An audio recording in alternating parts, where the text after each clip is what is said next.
everyone and welcome back to NavYugKids School Assembly News. Today is 11th June 2026 and here are the top headlines for the day. Let's begin with the national news. National news. PM Narendra Modi will chair the 11th NITI Aayog Governing Council meeting in New Delhi today. The theme is Inclusive Human Development for Viksit Bharat by 2047. The Ministry of Jal Shakti and ISRO have signed an agreement to use satellite technology for better water resource management and water conservation across India. International news.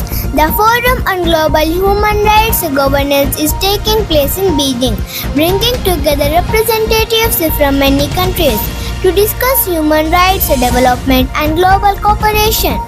World leaders are preparing for the upcoming G7 summit in France, where key global issues and international cooperation will be discussed. Karnataka State News.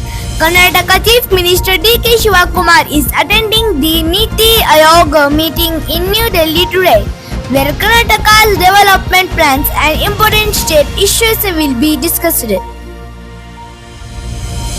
Sports news. FIFA World Cup 2026 begins today. All eyes are on the opening match as 48 teams compete across 3 host nations: USA, Canada and Mexico. Thought of the day. Do not wait for opportunity. Create it. George Bernard Shaw. Thank you and have a wonderful day. Jai Hind.